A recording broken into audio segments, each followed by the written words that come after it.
Good morning, কেমন আছেন? নিশ্চয়ই ভালো আছেন সব। মার্কেট তো মোটামুটি রয়েছে, এখন সব আবার বড় বড় সফটওয়্যারগুলো বাড়ছে। এমনি মিড ক্যাপ তো সেরকম ঠিক নেই। যাই হোক, সিলেক্টেড কিছু শেয়ার বাড়ছে। তো আজকে একটা ছোট্ট স্মল ক্যাপ রিয়েল এস্টেট কোম্পানির কথা বলবো। খুব ভালো group, one of the leading residential real estate development company in south ইন্ডিয়ার কোম্পানি এরা, সাউথ ওয়েস্ট। আর খুব renowned company, primarily focused on the mid market and affordable housing ক্যাটাগরিতে আছে এরা। ছোট ছোট মলও বানায়, লাক্সারি বিল্ডিংও বানায়, লাক্সারি হাউজিংও বানায়, as well as commercial and office স্পেসও বানায় category in our core sector. এই কমার্শিয়াল এরা ভাড়াও দেয়, নিজস্ব জায়গা office space plus commercial building প্রচুর আছে, এদের ভাড়াও দেয়। নাম করা কোম্পানির নাম শুনে থাকবেন, শ্রীরাম গ্রুপের, শ্রীরাম প্রপার্টিজ। 10 টাকা face value share. Market cap, ছোট্ট মার্কেট ক্যাপ, 1836 কোটি টাকার মার্কেট ক্যাপ। প্রাইস ওই 5-7 টাকার, 105-7 টাকার ভেতরেই চলছে। PE 24 ঠিকঠাকই আছে। বুক ভ্যালু 75 টাকা।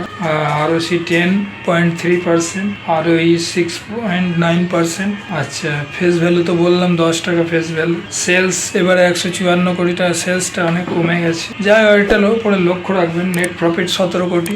আচ্ছা, ইপিএস আছে 1 টাকা ইপিএস আছে, খুব একটা বেশি নেই। ইকুইটি 170 কোটি, ইকুইটিটা একটু বেশি আছে। আর প্রমোটার্স হোল্ডিং কম আছে, 28%-এর মতন প্রমোটার্স হোল্ডিং আছে। FWI হোল্ডিং 1%-এর মতন, আর ডোমেস্টিক 3%-এর মতন। তো যেটা বলছিলাম, কোম্পানিটা খুবই renowned company, south India West. এখন সব জায়গায় করছে, আমাদের ক্যালকাটাতে মানে ওয়েস্ট বেঙ্গল প্রচুর জায়গায় এরা বানাচ্ছে। ক্যালকাটায় ফ্ল্যাট বড়োদরা, ব্যাঙ্গালোর, অনেক জায়গায় এরা আস্তে আস্তে প্যান ইন্ডিয়া প্রেজেন্স আসছে।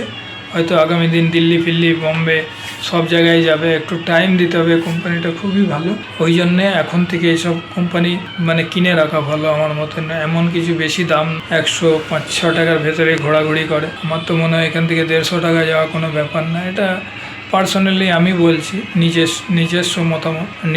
নিজেরা চিন্তা ভাবনা করে এগুলো কিনবেন। কিন্তু প্রপার্টি সেক্টরের শেয়ার, রিয়েল এস্টেটের শেয়ার থাকবে, আগামী দিনে ভালো বাড়বে, এরকম থাকবে না।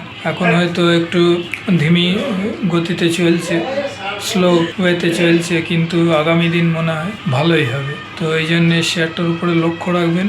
আগামী দিনে একটা প্রসপেক্ট আছে এই শেয়ারের, নাম হচ্ছে শ্রীরাম প্রপার্টিজ। আরেকবার বললাম, এসব শেয়ারগুলো ইন ফিউচারে অনেক মানে প্রত্যেকটা স্টেটেই যাবে আস্তে আস্তে। সাউথ ইন্ডিয়া ছোট্ট একটা কোম্পানি ছিল, এখন আস্তে আস্তে ভালো এরা গ্রোথ হচ্ছে। ওই জন্যে শেয়ারটার উপরে লক্ষ্য রাখবেন। থ্যাংক ইউ দেখার জন্য। পারলে একটু সাবস্ক্রাইব করে দেবেন। রাখলাম।